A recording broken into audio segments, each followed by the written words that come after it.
ఇప్పుడు మీరు చూడబోయే నాటిక పేరు భూలోకం పరలోకం.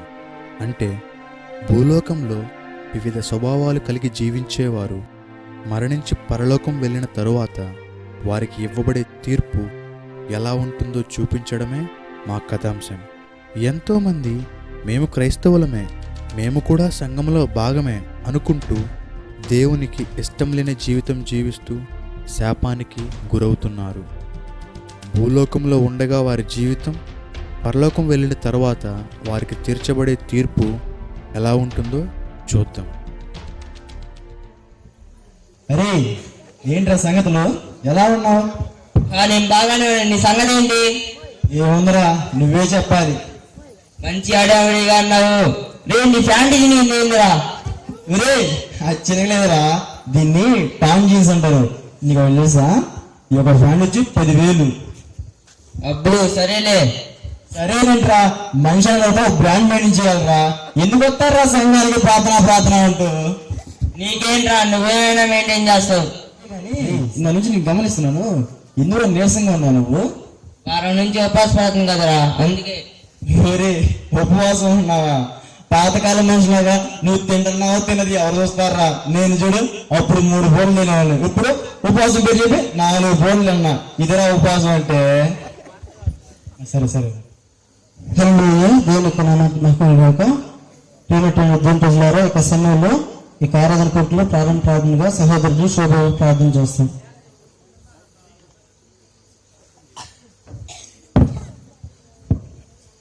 హల్లెలూయా స్తుతి ప్రభా, దిగో ప్రభా, ఈ సమయంలో ప్రభా నీ వాక్యం ధ్యానం చేయడానికి మా సహాయం దయచే ప్రభా. ఈ ప్రభా నీ సేవకం ద్వారా మేము మాతో మాట్లాడడానికి నీకు వందనాలు ప్రభా, స్తోత్రం ప్రభా. ఇప్పుడు చేసే పక్షులను ప్రార్థిస్తున్నాం తండ్రి, ఆమేన్. హల్లెలూయా. అయితే ప్రజలారా, ఈ యొక్క సమయంలో మనమంతా కూడా దేవుని యొక్క నామాన్ని స్తుతించాలి. ఎందుకంటే మనమందరినీ కూడా ఈ యొక్క సంవత్సరం అంతా కూడా దేవుడు మనల్ని కాచి కాపాడాడు. అయితే ఈ యొక్క సంవత్సరం అంతట్లో కూడా వారి కొడుకుల్లో కానీ, విజ్ఞాపన కొడుకుల్లో కానీ, కుటుంబ ఆరాధనలో కానీ అన్ని విషయాల్లో కూడా క్రమం తప్పకుండా మన సహోదరాలు మరియమ్మ అన్ని విషయాల్లో కూడా పాల్గొంటుంది. కనుక మనమందరం కూడా చెప్పడం ద్వారా ఆమెను అభినందిద్దాం. సహోదరు మరియమ్మ అందరం కూర్చున్నాం. చూశారు కదా ప్రియులారా, మనమందరం కూడా మన సహోదరాలు మరియమ్మని ఆదర్శంగా తీసుకొని మనమందరం కూడా ప్రతి ఒక్క విజ్ఞాపనలో కానీ, ఆరాధన కొడుకుల్లో కానీ, కుటుంబ కొడుకుల్లో కానీ క్రమం తప్పకుండా మనమందరం కూడా ఆమెను ఆదర్శంగా తీసుకొని అన్ని విషయాల్లో పాల్గొనాలని ప్రేమతో మనం చేస్తున్నాం. ఈ యొక్క సమయంలో వాక్యం చదువుకున్నాం. కీర్తన మొదలుకొని మొదలుద్దాం. అందరూ కూడా మళ్ళీ కొంచెం వాక్యం చెప్పటం మొదలు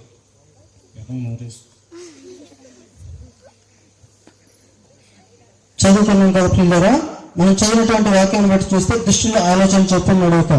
అంటే ఈ లోకంలో మనం దేవుని యొక్క పిల్లగా ఉన్నటువంటి వాళ్ళందరినీ కూడా అనేక మంది కూడా ఈ లోకంలో అనేక రకాలైనటువంటి మనుషులు ఉంటారు. వారందరూ కూడా మనల్ని తన వైపు లాగాలని, తన ఆలోచనలోకి వారు చేసేటువంటి కార్యాలకు మనం లాగాలని చూస్తుంటారు. కనుక మనం అందరం కూడా అలాగా ఉండకుండా దేవుని యొక్క అడుగుజాడల్లో నడవాలని ఈ యొక్క సమయం బట్టి విన్నటువంటి వాక్యం బట్టి మీలో ప్రేరేపించడం వారు ప్రార్థన చేయండి. పాష గారు నేను చేస్తాను, చేయబోయ్. హల్లెలూయా శుద్ధి ప్రభా. నీ వాక్యం ధ్యానం చేయడానికి మాతో సహాయం చేసి నీకు వందనాలు ప్రభా. నీ సేవకం ద్వారా నువ్వు మాతో మాట్లాడినాక నీకు వందనాలు ప్రభా. యేసయ్యా నీకు వందనాలు ప్రభా. నువ్వు నాతో మాట్లాడే ప్రభా, స్తోత్రం ప్రభా. హల్లెలూయా. యేసయ్యా నువ్వు మాతో మాట్లాడే ప్రభా, స్తోత్రం ప్రభా. యేసయ్యా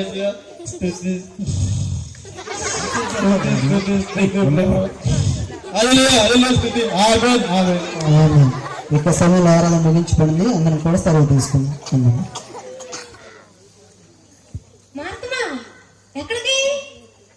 మాధవి, ఈరోజు సంఘంలో స్త్రీల కూడిక ఉంది. దానికోసం నేను సిగ్గుపడి బయలుదేరి వెళ్తున్నాను. ఓ అవునా? కాదులే, నేను ఇందాక వచ్చేటప్పుడు మీ సంఘం రోజు ప్రార్థనకి వెళ్ళిద్దే ఆ ఎదురు వచ్చింది. ఎవరు పేరు ఏదో నాకు తెలియదు కానీ ఆ ఎదురు వచ్చి సువర్ణమ్మేనా ఉంది. పాశ్రం గారంట లేరంట. అలాంటప్పుడు నువ్వు వెళ్ళేది ఎందుకు? నేను చీరలు కొనడానికి వెళ్తున్నా, నాతో పాటు రావచ్చు కదా. మంచి మంచి మోడల్ వచ్చినాయి అంట, అందులో పండగ కదా, కొత్త కొత్తవి కనుక్కోవచ్చు. అయినా పాస్టర్ గారు ఈ రోజు స్త్రీలు పడుకుంటే ఎక్కడికి వెళ్ళరే ఆవిడే ఉండిద్ది. లేదు ఎదురొచ్చి చెప్పింది కదా, నాకు ఎలా తెలుసు. లేకపోతే ఓకే ఓకే సరే, అయినా ఎందుకులే, ఎటు సిద్ధపడ్డాను, బయలుదేరాను కదా, వెళ్దామని చెప్పేసి వెళ్తున్నాను. ప్రార్థనకి ఎప్పుడైనా వెళ్ళొచ్చు, చీరలు అయితే ఎప్పుడో ఒకసారి కదా కొనుక్కునేది. నీకెందుకు రా నాతో పాటు వెళ్దాం. అది కూడా నిజమేలే, అందులో ఎటు పాస్టర్ గారు కూడా లేరు కదా, అంతేనంటావా? మంచి మోడల్స్ వచ్చినాయి అంట. సరే పద షాపింగ్కి వెళ్దాం. అది చీరలమ్మా చీరలు, కంచిపట్టు చీరలు, బెనారస్ చీరలు, 5,000కి 2 చీరలు, 3,000కి 1 చీర. రెండమ్మా 2 ధరలకి. అబ్బా చూడడానికి మంచి బడాబాబులా ఉన్నారు. మంచి బేరం తగిలితే బాగుంది ఈరోజు. రెండమ్మా రండి కూర్చోండి. ఏం చీరలు కావాలి బాబు? ఏదైనా మంచి చీరలు కొత్త మోడల్స్ ఉన్నాయి చూపించండి. ఇది చూడండి అమ్మా, గద్వాల చీర. మొన్న గద్వాల వెళ్ళినప్పుడు తెచ్చాను. ఇది గద్వాలా? అవునమ్మా. ఎంతండి దీని కాస్ట్? ఇదా 3,000 అమ్మా, 2 అయితే 5,000. అబ్బో, ఒకటి 3,000, 2 5,000. అవునమ్మా. సరే ఇంకేమైనా చూపించండి. అది చూడమ్మా, ఇది కంచిపట్టు చీర. దీని మీద డిజైన్ చూస్తే మీకు యాడ్ చెక్కదమ్మా. ఇది ఎంతండి? ఇది కూడా 3,000 అబ్బో, ఎందుకండి అంతంత రేట్లు చెప్తున్నారు? అది కూడా ఏంటండి, అన్ని పాతయే కదా. మేము కొత్త మోడల్స్ చూపించమంటే మీరు పాతయే చూపిస్తున్నారు, కాస్ట్ మాత్రం మీ ఇష్టం వచ్చినట్టు చెప్పుకుంటున్నారు. ఈ బయట అయితే 4,000 అమ్ముతారమ్మా ఒక్కటి. నేను ఇంకా తక్కువ చేసి అమ్ముతున్నాను మీకు. ఏం 4,000 అండి? ఏమోలే, ఇంకేమైనా మోడల్స్ ఉంటే చూపించండి. మంచి బడాబలు ఉంటాయి. ఇల్లు దిక్కలేదు కొట్టో నేను అమ్మటం ఈ రోజు సరిపోయింది. ఏం బాబు, ఏంటేంటి ఏదో అంటున్నావు? నువ్వు అమ్మడం మేము కొండమా? ఎలా కనిపిస్తున్నావు నీ కళ్ళకి? మాకేమన్నా చీరలు కొండవు రాక, మాకేం షాపులు తెలియక నీ షాప్కి వచ్చామనుకుంటున్నావా? నీ ఇష్టం వచ్చినట్టు మాట్లాడకు, జాగ్రత్తగా మాట్లాడేమనుకుంటున్నావు. నా సంగతి తెలియదు, ఊర్లో కూడా లేకుండా చేస్తాను నిన్ను. ఎందుకు నీ ఇష్టం వచ్చినట్టు మాట్లాడుతున్నాడు బడాబాబులని, నీ ఇష్టం వచ్చినట్టు ఏందో. ఎంత కనిపిస్తున్నావు నీ కళ్ళకి? నీ సంగం వస్తుంది బాబు. ఇది ఎంత బాబు? మరీ అంత కాకుండా కొంచెం తగ్గించి చెప్పు బాబు, చాలా ఎక్కువ కాస్ట్ చెప్తున్నా. సువార్తమ్మ గారు వందనాలు వందనాలు. బాగున్నారా? మీరు బాగున్నారా? బాగున్నాం. ఎక్కడికండి బయలుదేరినట్టున్నారు? హాస్పిటల్కి అమ్మా, పిల్లాడికి బాగాలేకపోతే చూడటానికి వెళ్తున్నాము. అవునా, సరే సరే. ఈరోజు ఏంటో మార్కెట్ లో కొత్త చీరలు వస్తే కొందామని చెప్పేసి వచ్చానండి. సరే మంచిదమ్మా, వందనాలు. సరే మంచిదండి. వీడి చీరలో వీడి ముఖంలోనే ఉన్నాయి. పొండమ్మా పొండి ఎగేసుకుంటూ వస్తారు కొంటానికి చీరలు.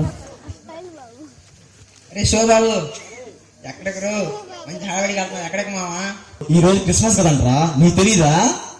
క్రిస్మస్ అయితే మాత్రం ఎంత హడావిడికి వెళ్ళాలంటరా? అరే ఈ రోజు క్రిస్మస్ అని కొత్త ప్యాంటు కొత్త షర్ట్ రాత్రి అవి కూడా తెప్పించా నేను. సరే బానే ఉంది, కొత్త ప్యాంట్ కొత్త షర్టు. చినిపోయిన ప్యాంట్ వేసుకుని కొత్త షర్ట్ అంటారేంద్రా? ఊరే అందరూ చినిపోయి ఉన్నారేంద్రా? చినిపోయారు దీన్ని టాన్ జీన్స్ అంటారు. ఒక్కోటి 10,000. క్రిస్మస్ పండుగని ఇగో వాచ్ చూసావా, చూడు 5,000. చైను 10,000. రాత్రి అవి కూడా తెప్పించే మొత్తం. సరేలే కానీ చర్చికి వెళ్ళాలంటే ఇవన్నీ వేసుకుని వెళ్ళాలట. అది అట్టన్నావేంద్రా? ఈ మొత్తం వేసుకొని సంఘంలోకి వెళ్తే అందరికల్లా ఆమెపడాలరా. సరేలే గాని మోహన్లాల్ సినిమాకి వెళ్తున్నారా మా, వస్తావా? నేను రాను. సంఘంలో మొదటి పాత్ర నేనే, చివరి పాత్ర నేనే. సంఘంలో ఏ పని చేయాలని నాదేరా. సంఘంలో పెత్తనం మొత్తం అదే, నేను లేని పని జరగదు. నేను రాను సినిమాకి. సరేలే కానీ క్రిస్మస్ ఎన్నింటికి ఏంట్రా? క్రిస్మసా? సాయంత్రం 7 గంటలకు కదా. సాయంత్రం 7ంటికి కదా. మన షో 6ంటికి అయిపోయింది. 6 గంటలకు ఖచ్చితంగా వదిలిపెడతారు, రారా? అరే నిజంగా తీసుకొస్తావుగా? నిజంగా ఖచ్చితంగా 6ంటికి పోతాం, రారా వెళ్దాం. సరే పర్వాలేదు. హీరో హోండా గ్లామర్ భలే ఉంది బండి. ఏంటి హలో రవి? ఏం రవి బాగున్నావా? చెప్పాలయ్యా. ఏంటి పరిగెడుతున్నావు? ఏం లేదు, చిన్న పనుండి. లేదు, నన్ను చూసి పరిగెడుతున్నట్టు. అయ్యో లేదయ్యా. ఏంటి సంగతులు? ఏం చెప్పాలి కదా. ఏంటి ఎలా ఉంది పండగ వాతావరణం అంతా? ఎలా దేవుడి దయ వల్ల అంతా బానే ఉందయ్యా. అంతా బానే ఉందా? ఏంటి సంగతులు మరి? సంఘ విషయాలు ఏంటి? సంఘ విషయాలు ఏముంది, అంత మామూలే. దేవుడి దయ వల్ల అందరూ బానే ఉన్నారు. నీకు విషయం తెలుసా? ఏమైంది?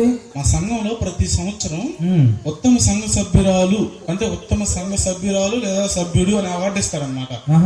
మా 5 సంవత్సరాలుగా ఒకే అంక వస్తుంది. ఎవరు? మార్తమ్మ. ఎవరు? మన మారతమ్మ గారు. అవును, మన కాలనీలో ఉంటారు. మంచిదయ్యా. ఏం మంచిది అంటావు? తెలీదా నీకు? ఏమైందయ్యా? పాస్టర్ గారు అంటది. బయటికి వెళ్తే ఆ. ఏ నోటికి ఎంత మాట వచ్చిందో తెలియదబ్బా. ఆహా. అట్ట మాట్లాడాక మా పాస్టర్ గారు పిచ్చోడు. ఆ. అమ్మా మార్తమ్మ నువ్వు ప్రార్థన చెయ్యి, మార్తమ్మ నువ్వు పాట పాడు, రేయ్ మార్తమ్మ గారి పాటకు మైకి ఇవ్వండిరా అని. అంటే ఇంకా సంఘంలో ఇంకో సభ్యులు ఎవరు లేనట్లు, ఎవరు పాడటం చేత కాదన్నట్టు ఒకళ్ళకే అవునయ్యా పాడటం రాదు అయితే ఎంకరేజ్ చేద్దా. సర్లే కానీ ఇన్ని చెప్తున్నావు కదా, ఒక మాట చెప్తా విను. మార్తమ్మ ఎవరు? నా సంఘ సభ్యురాలు. సంఘం ఎలాంటిది? కుటుంబం కదా. సంఘం అంటే కుటుంబం లాంటిది. సంఘ కాపరి కుటుంబానికి తండ్రి లాంటి వాడు. ఇప్పుడు ఏం చెప్తున్నావా? మార్తమ్మ సంఘస్థురాలు, నీకు సహోదరు లాంటిది, నేను వేరే సంఘస్థుని. నా దగ్గరకు వచ్చి నీ సంఘస్థురాల గురించి చెడుగా చెప్తున్నావు. అరే చేసింది కదా చెప్పాను. చేసిన అసలు మనం వేరే వ్యక్తుల గురించి బయట చెడుగా చెప్పకూడదు. మాట్లాడు. అలాంటిది నీ సంఘంలో ఉన్న ఆవిడ గురించి చెప్పడం తప్పు కదా. ఇంకోటి ఏంటన్నయ్యా, సంఘ కాపరి గురించి. కాపరి ఆవిడికి వేస్తాడు, ఈవిడికి వేస్తాడు, నాకివ్వడు. సంఘ కాపరి దేవుని ప్రేమను బట్టి అందరినీ ఒకేలా చూస్తాడు. అర్థమైందా? అందరిని ఒకేలా చూసి అందరికీ పనులు సమానంగా ఇస్తాడు. అంతేగాని సంఘ కాపరి దృష్టిలో అందరూ ఒకటే. ఎందుకంటే ఒక్కసారి సంఘ కాపరి చర్చిలో మాట్లాడడం మొదలు పెడితే దేవుడే ఆయన ద్వారా మాట్లాడతాడు. అర్థమైందా?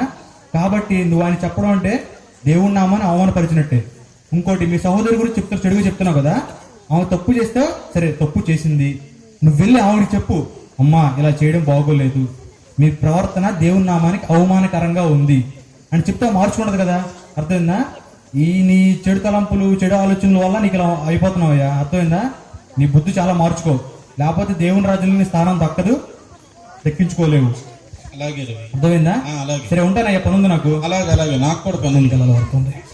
ఏంటో వీడు నా తర్వాత 2 సంవత్సరాల తర్వాత చర్చికి వెళ్ళటం మొదలు పెట్టాడు. వీడు నాకు ఎలా ఉండాలో చెప్తున్నాడు. నా ముందాగి నన్ను పొమ్మంటారంటారా? ఆగండి, డబ్బులు వస్తా. డబ్బులు ఏంటండి? డబ్బులు ఏం డబ్బులండి? రోజు మొక్కలకి వెళ్తున్నావుగా, వాళ్ళు డబ్బులు ఇస్తున్నారుగా, తెలియదా? 350 ఇస్తున్నారంట రోజు. నాకు తెలుసు, ముందర 100 నాకు డబ్బులు తాగాలి అర్జెంటుగా. డబ్బులు లేవండి, తినటానికే అన్నం లేదు, ఇంకా డబ్బులు ఎక్కడి నుంచి వస్తాయండి? తినడానికి నాకు అన్నం లేదు, నాకు ముందే అన్నం. ఎందుకండి ఇలా ప్రవర్తిస్తున్నారు? ప్రార్థనకి రావచ్చు కదా, దేవుని నమ్ముకోవచ్చు కదా. దేవుడా? నేనే దేవుణ్ణి, నాకు ఒక అమ్మాయి. నా దగ్గర లేవండి, డబ్బులు లేవంటే లేవు. డబ్బులు లేవు. డబ్బులు ఎందుకు లేవు? బీరు వాడండి. డబ్బులు చెక్కినాయి. ఈ రోజుకి దొరికింది, రేపటికి వేసుకోవాలి మళ్ళీ.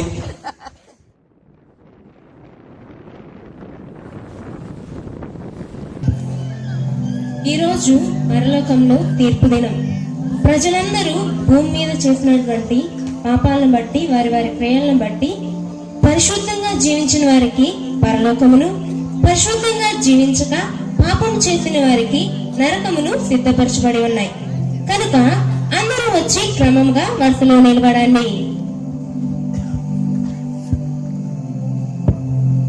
మీ పేరేమిటండి? నా పేరు మార్తమ్మ. ఓ మార్తమ్మ, మీ పేరు జీవగ్రంథంలో లేదు. నా పేరు జీవ గ్రంథంలో లేదా? నేను క్రైస్తవురాలేనండి, నా పేరు ఉంటుంది చూడండి. లేదమ్మా, మీ పేరు జీవగ్రంథంలో లేదు. నా పేరు జీవ గ్రంథంలో లేదా? నా పేరు జీవ గ్రంథంలో తప్పకుండా ఉంటుందండి. ఎందుకంటే నేను సంఘంలో అన్ని కార్యక్రమాల్లో పాల్గొంటాను, అన్నిట్లో ముందుంటాను, అన్ని చేస్తాను. ఇంకా చెప్పాలంటే సంఘంలో ఇప్పటికే చాలా సార్లు ఉత్తమ సభ్యురాలుగా అవార్డు కూడా వచ్చింది. నా పేరు తప్పకుండా ఉంటుందండి. అమ్మా, నువ్వు ప్రతిరోజు సంఘానికి రావచ్చు, మంచిదే. కానీ నువ్వెలా ఉన్నావు? మనుషులు చూసేటప్పుడు ఒకలా నటించావు, దేవునిలో ఉన్నప్పుడు ఇంకొకలా ఉన్నావు. మనుషులైతే పై రూపాన్ని చూస్తారు, కానీ దేవుడు నీ అంతరంగాన్ని చూస్తాడు.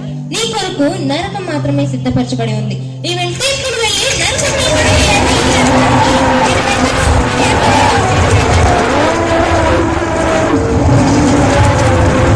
దేవుణ్ణి అయితే మోసం చేయగలవా? పాస్టర్ని అయితే చేసావు. మీ పేరేమిటండి? నా పేరు యోహానండి. యోహానా? అయ్యా, మీ పేరు జీవగ్రంథంలో ఉంది. మీరు దేవుని నమ్ముకున్నప్పటి నుంచి ఎంతో భయభక్తులు కలిగి నమ్మకంగా దేవుని యందు ఎదిగారు గనుక మీ కొరకు దేవుని రాజ్యంలో స్థానం లభించింది. మీరు అటువైపుగా వెళ్ళండి.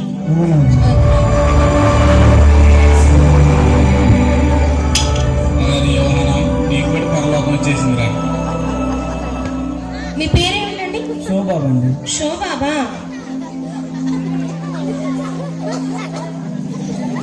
మీ పేరు జీవ గ్రంథంలో లేదు. ఏంటి నా పేరు జీవనం లేదా? ఇచ్చే చెప్పాలి నీకు. మీకు తెలుసా, నేను భూమిలో ఉన్నప్పుడు మొదటి పాత్ర నేనే, చివరి పాత్ర నేనే సంఘంలో ప్రార్థన చేస్తా. అదే అందరికన్నా ముందు వెళ్తాను, మంచి శుభ్రమైన దుస్తులు వేసుకెళ్తాను. అలాంటిది నా పేరు జీవనం లేదా? చూడండి, నువ్వు మొదటి ప్రార్థన చేయొచ్చు, మంచిదే. ఆఖరి ప్రార్థన చేయొచ్చు. కానీ నువ్వెలా ఉన్నావు? నువ్వు దేవునిలో విషపూరితమైన వేషధార స్వభావం కలిగి ఉన్నావు. నువ్వెలా ఉన్నావంటే నేనే గొప్ప అనని నిన్ను నువ్వు గొప్పపరుచుకున్నావు. అంతేకాదు నీ రక్షణని, నీ దేవుణ్ణి పక్కన పెట్టి దేవుణ్ణి మహింపరచకుండా నిన్ను నీవు మహింపరచుకుంటూ ఉన్నావు. నీ కొరకు నరకం మాత్రమే సిద్ధపరచబడి ఉంది. ఇతన్ని తీసుకుని వెళ్ళి నరకంలో పడవేయండి.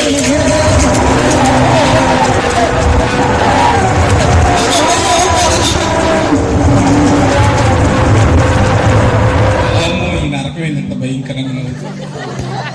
మీ పేరేమిటండి? నా పేరు పవిత్ర. పవిత్ర,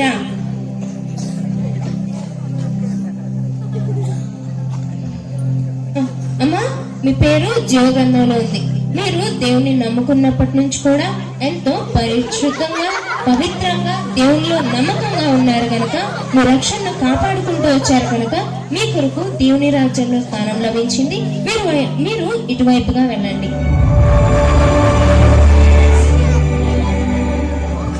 నా పేరు అనిల్ అండి. ఆల్రెడీ మా యోహాన్ గారిని మీరు పంపించారు పరలోకానికి. నాకు పరలోకం అనిపిస్తుంది. ఆగు. మీ పేరు జీవ గ్రంథంలో లేదు. అవునా? ఎందుకు? ఇక్కడ కూడా వేషధారులా నటిస్తూ ఉంటారు. భూమి మీద ఎలాగో నటిస్తూ వచ్చారు, ఇక్కడ కూడా నటించడం అవసరమా? మీరు సరిగానే చూసాం. మేము ఎన్నిసార్లు చూసినా మీ పేరు జీవ గ్రంథంలో లేదు. మీరు ఎలా ఉన్నారు? నీ సంఘ సహోదరైనటువంటి నీ సంఘంలో ఉండేటటువంటి సహోదరుల మీద, సహోదరుల మీద చెడుగా కొండలు చెప్తున్నారు, అబద్ధాలు చెప్తున్నారు, అందరికి వ్యతిరేకంగా మాట్లాడుతున్నారు. అంతేకాకుండా దేవుని నామానికి అవమానం తెచ్చారు. నీ సంఘ కాపరిని అవమానపరచావు. నీ కొరకు నరకం మాత్రమే సిద్ధపరచబడి ఉంది. నువ్వు ఎలాంటి స్వభావం కలిగి ఉన్నావంటే విషపూరితమైన స్వభావం మాత్రమే కలిగి ఉన్నావు. దేవునిలో నమ్మకంగా లేవు. ఇతన్ని తీసుకుని వెళ్ళి నరకంలో పడవేయండి.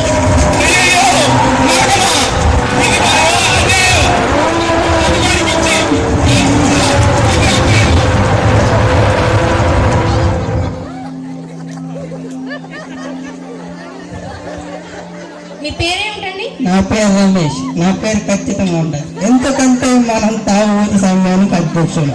మా ఊరు పోయి అడుగు, రమేష్ ఏం చేస్తాడంటే మా నాయకుడు తాగుబోతు సంఘానికి అధ్యక్షుడు ఉంటాడు. నా కార్యం కాబట్టి నేను ఇటే వెళ్తా. అయ్యా, మీ పేరు జీవగ్రంథంలో లేరు. లేదా? ఎందుకు లేదు? మీరు భూమి మీద ఉన్నప్పుడు పాపం చేశారు. పాపమా? అదేంటి? దేవుని మాటకు లోబడకుండా నీకు ఇష్టం వచ్చినట్టు నీ జీవితాన్ని దుర్వినియోగపరచుకోవడమే పాపం. దేవుడంటే గుర్తుకొచ్చింది. మా ఆయన రోజు 5:05 సాయంత్రం 7 వచ్చింది. బయట పెట్టుకోవాలి అంటే నా దారి ఇటే. కాదు, భూమి మీద ఉన్నప్పుడు ఎవరి భక్తి వారిదే. నీ భక్తి నీదే, నీ భార్య భక్తిదే. ఒక్కసారి మళ్ళీ దేవుడు నమ్ముకోవడం నుంచి తీర్పులోకి వచ్చినప్పుడు మరలా భూమి మీదకి వెళ్ళడం, మరీ తిరిగి రావడం ఇవన్నీ జరగవు. నీ కొరకు నరకం మాత్రమే సిద్ధపరచబడి ఉంది. ఇతన్ని తీసుకొని వెళ్ళి నరకంలో పడవేయండి.